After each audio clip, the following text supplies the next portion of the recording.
Hi there, my name is Sabine and I'm a yoga teacher here in Sydney. Today we're talking about Warrior One and how to do Warrior One, what's the benefits of Warrior One. So let's start. Warrior One is also called Virabhadrasana 1 in Sanskrit. And Warrior One really helps us strengthening our lower body. So when we talk from kind of like a physical perspective, in Warrior One, we're strengthening our lower body, our quads, our legs. And it can also help if you have flat arches of your foot, because we can work on the muscles in the arch as well. And it also helps with balance, of course, because we're having the feet quite in one line, so you do need a little bit of balance. And from an energetical perspective, Warrior One really relates to our root and our sacral chakra, so the first and the second chakra, Muladhara and Svadhisthana. And what that means is that it relates to basically the earth. So our first chakra, root chakra, relates us to the ground, to our ancestors as well.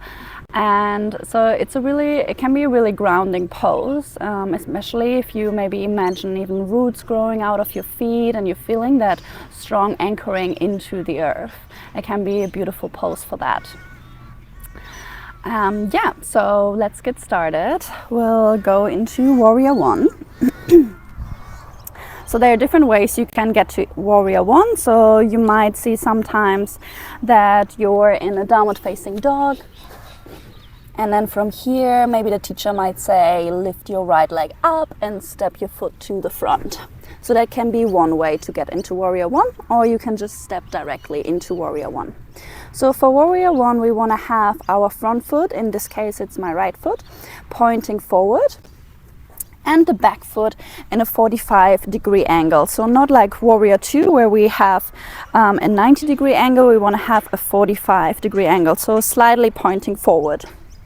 And then what also helps, instead of having your feet in one line like this, you might want to have your feet a little bit further, like the stand a little bit wider, which will help you facing your hips forward, which is the other point, the difference between Warrior Two and Warrior One. And Warrior One, it's a closed hip position, which means that our hips are both pointing forward.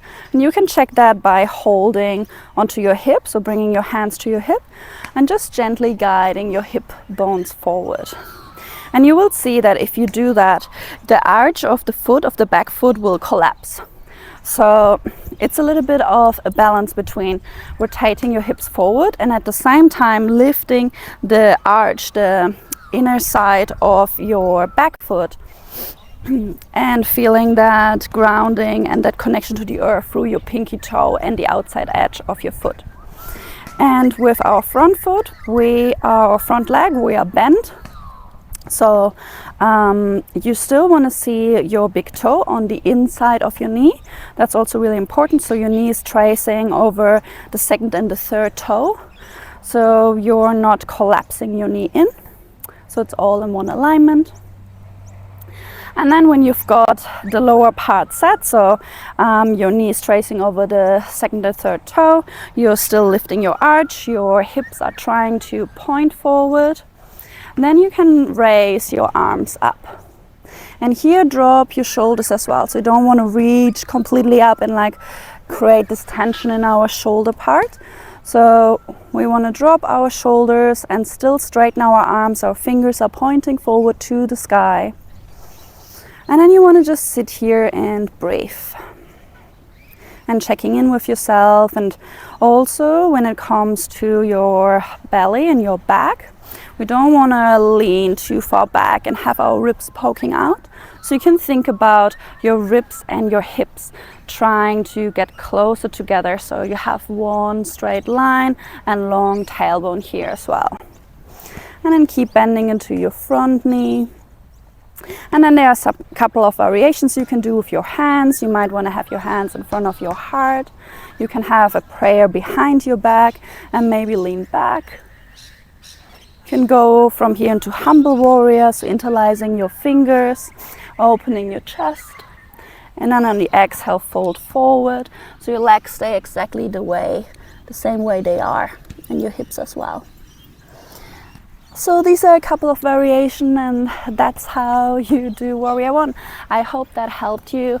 And if you like this video, please subscribe, please like, and yeah, check out my other videos as well.